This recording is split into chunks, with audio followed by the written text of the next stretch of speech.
Halo sobat, jumpa lagi dengan saya Gusti Ngurah Sandiana. Dalam video ini saya akan menjelaskan mengenai satu materi, yaitu adalah pengetahuan tentang efek. Jadi apa saja efek-efek yang ada di pasar modal atau ditransaksikan di Bursa Efek Indonesia.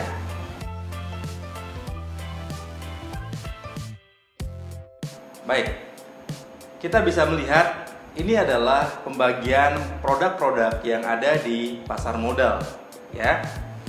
Produk yang ada di pasar modal diklasifikasikan menjadi 4. Yang pertama adalah fixed income atau pendapatan tetap, kemudian equity atau ekuitas, funds atau reksadana, dan kemudian derivatif. Baik, kita akan jabarkan satu-satu. Pertama adalah fixed income, ya. Jadi jika dilihat dari arti, ya, produk fixed income antara lain adalah jenis efek bersifat utang dan juga sukuk. Kita mengenal dengan EBUS, ya teman-teman, ya. Ada dua tipe produk EBUS ini. Ada yang sifatnya adalah konvensional, ada juga yang sifatnya adalah berbasis syariah, ya, atau sukuk itu tersendiri. Nah, yang konvensional ada juga yang dikeluarkan oleh negara, ada juga dikeluarkan oleh korporasi atau perusahaan.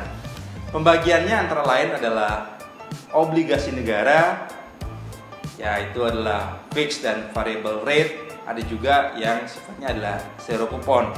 Nah, yang lain ada juga kita mengenal dengan istilah adalah surat perbendaharaan negara atau SPN, obligasi daerah atau municipal bonds, kemudian obligasi retail.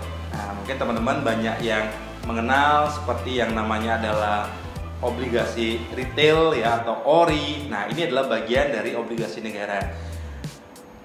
Ada juga yang namanya adalah obligasi korporasi atau obligasi yang dikeluarkan oleh perusahaan, ya, atau korporasi.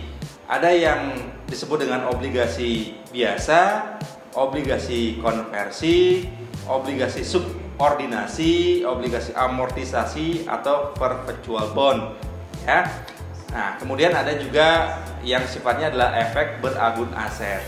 Nah, jadi efek ini diterbitkan baik itu oleh negara maupun oleh perusahaan. Tujuannya tidak lain adalah untuk mendapatkan alternatif permodalan di bursa efek atau di pasar modal, seperti itu. Nah, dilihat untuk yang kategori syariah, ya, kita mengenal istilah sukuk, ya. Nah, ada juga sukuk yang dikeluarkan oleh negara, ada juga sukuk yang dikeluarkan oleh perusahaan atau korporasi, ya. Sukuk itu ada juga yang adalah surat perbendaharaan negara atau SPN syariah, ada juga yang sifatnya adalah sukuk negara retail. Kita mengenalnya dengan istilah sukri, teman-teman, ya. Nah, sukuk korporasi ada juga namanya EBA syariah, ya. Nah, jadi ini adalah pembagian untuk produk-produk yang bersifat utang atau sukuk. Kita mengenalnya dengan EBUS. Oke. Nah, kalau dilihat, ya, efek bersifat utang yang tercatat di bursa, ya, yang pertama itu adalah obligasi korporasi, yaitu obligasi yang diterbitkan oleh perusahaan swasta nasional, ya, termasuk juga BUMN dan BUMD, teman-teman, ya. Jadi sudah banyak sebenarnya perusahaan-perusahaan yang menerbitkan sukuk atau obligasi ini di bursa, ya. Nah, yang kedua yaitu adalah sukuk, yaitu adalah efek syariah berupa sertifikat atau bukti kepemilikan yang bernilai sama dan mewakili bagian yang tidak terpisahkan atau tidak terbagi, ya, atau SHU atau undivided shares, ya, atas aset yang mendasarinya, ya. Nah, kemudian yang lain ada juga yang mengenal dengan surat berharga negara atau SBN, ya. Jadi merupakan terdiri dari surat berharga negara itu sendiri dari surat utang negara dan surat berharga syariah, ya. Nah, yang terakhir adalah efek beragun aset, yaitu efek bersifat utang yang diterbitkan dengan underlying aset sebagai dasar penerbitan, ya. Mungkin teman-teman pernah mendengar gitu, ya. Jadi ada satu perusahaan di mana piutangnya digunakan sebagai underlying ya, kemudian disekuritisasi, kemudian dijual di bursa. Ini adalah contoh obligasi korporasi ya, atau obligasi yang dikeluarkan oleh perusahaan. Kita bisa melihat ya, jadi setiap obligasi korporasi itu ada kodenya ya, kemudian nama dari obligasi itu sendiri, kode penerbitnya, kemudian tanggal jatuh tempo. Nah ini juga penting ya, jadi itu adalah informasi terkait dengan kapan sih obligasi ini akan jatuh tempo. Nah yang membedakan antara produk saham dengan produk obligasi adalah kalau produk obligasi ini ada rating ya teman-teman ya. Jadi kita bisa melihat di contoh ini ada rating yang berbeda yang disematkan pada obligasi yang diterbitkan oleh perusahaan. Oke, nanti kita akan lihat apa saja rating-rating yang ada di produk obligasi itu sendiri ya. Nah kalau yang tadi adalah obligasi korporasi, ini adalah contoh sukuk ya, jadi sama ya informasinya, tapi kalau produk sukuk ya karena mendasarkan pada akad-akad sesuai dengan ajaran Islam gitu ya. Jadi sukuk itu juga mendasarkan pada beberapa akad ya, yang paling umum ya produk yang dikeluarkan atau sukuk yang dikeluarkan adalah berakad mudharabah dan kemudian juga ijaroh ya. Nah sama ya, ada kodenya, tanggal jatuh tempo, dan rating yang diberikan pada produk sukuk itu tersendiri. Nah ini adalah contoh surat berharga negara ya, artinya produk obligasi yang dikeluarkan oleh negara ya. Nah kita bisa lihat ada seri-serinya biasanya yang dikeluarkan oleh negara, kemudian nilai yang beredar itu berapa ya, kemudian juga tanggal jatuh temponya. Sekali lagi, contoh-contoh ini adalah contoh real untuk produk tersebut dan bisa diakses langsung ya lewat website dari Bursa Efek Indonesia ya. Nah ini adalah contoh dari produk yang namanya adalah efek beragun aset ya, atau EBA, atau bahasa Inggrisnya adalah Asset Based Securities. Nah jadi sama ya, jadi ada nama perusahaannya ya, kemudian juga nilainya berapa, tanggal jatuh tempo ya, ratingnya juga sama ya. Nah jadi mungkin sebagai wawasan buat teman-teman, jadi ketika ingin membeli atau memutuskan ingin menjadi investor dari obligasi, jangan lupa untuk melihat rating dari obligasi itu, karena itu menjadi suatu yang penting untuk menilai ya mengenai prospek dari obligasi ini atau dari resiko juga, termasuk juga dari obligasi ini ya. Nah kalau berdasarkan dari penerbit dan domisili dan mata uang gitu ya, sebenarnya banyak sekali klasifikasi yang diberikan dari obligasi ini ya. Jadi dari surat berharga negara ya, kita mengenal ada namanya surat utang negara atau SUN itu ya.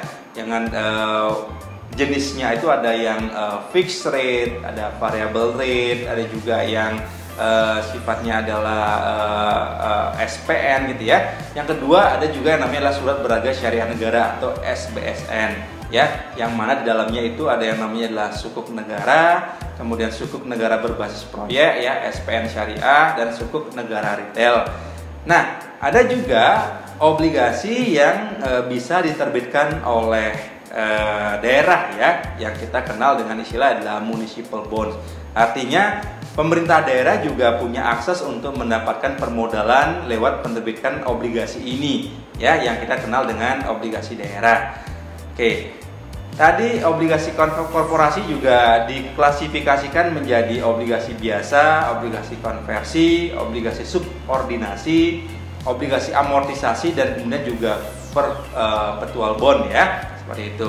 Nah efek beragun aset juga ada arus kas tetap dan arus kas tidak tetap. Itu kalau dari sisi penerbit ya, yang biasanya diterbitkan di dalam negeri. Tapi ada juga dari sisi domisili juga ada di luar negeri ya, termasuk juga mata uangnya.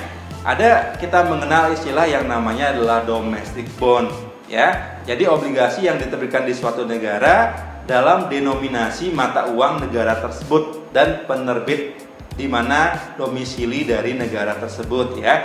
Contohnya adalah surat utang negara ya, diterbitkan di Indonesia oleh pemerintah Indonesia dalam mata uang rupiah ya.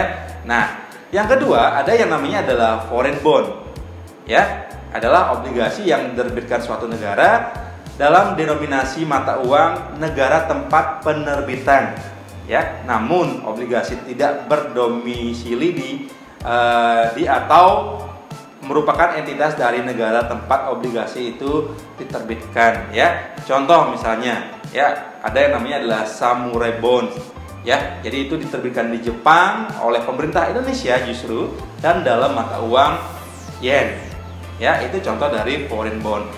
Yang ketiga, ada juga disebut dengan global bond, ya. Jadi apa sih sebenarnya global bond? Jadi obligasi yang diterbitkan di suatu negara dalam denominasi mata uang yang berbeda dari negara tempat penerbitannya, ya.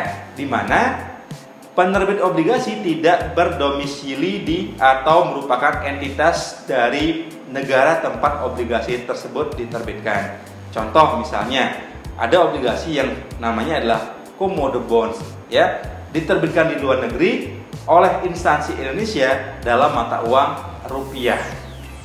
Oke, jadi itu adalah pembagian dari obligasi berdasarkan adalah domisili dan juga mata uangnya. Oke, kita bisa melihat apa sih sebenarnya yang membedakan secara prinsip ya antara sukuk dan obligasi itu sendiri. Yang pertama, ya, sukuk itu operasional perusahaan tidak bertentangan dengan prinsip syariah. Yang kedua, penerbitan tidak bertentangan dengan prinsip syariah. Yang ketiga, memerlukan underlying atau transaction untuk penerbitan sukuk. Ya, jadi ini yang biasanya wajib ya untuk sukuk ya. Kemudian imbal hasil yang diberikan berupa fee atau bagi hasil istilahnya ya, bukan bunga. Itu yang akan membedakan dengan obligasi. Karena obligasi perusahaan tidak berkewajiban untuk memenuhi prinsip syariah. Kemudian yang kedua, penerbitan tidak berkewajiban untuk memenuhi prinsip syariah ya, dan tidak memerlukan underlying aset ya untuk penerbitan obligasi itu, dan imbal hasilnya kita kenal dengan istilah adalah bunga, teman-teman ya. Nah, ini yang tadi menjadi penting ya, ketika obligasi itu ada rating yang akan membedakan dari setiap obligasi satu dengan obligasi yang lain. Kita bisa melihat bahwa rating itu ya sesuai dengan peraturan di Bursa Efek Indonesia, maka efek surat utang minimal itu memiliki rating ID BBB minus ya. Jadi itu yang paling minimum untuk bisa tercatat di Bursa Efek Indonesia ya. Jadi yang paling rendah adalah ID BBB minus sampai ID AAA.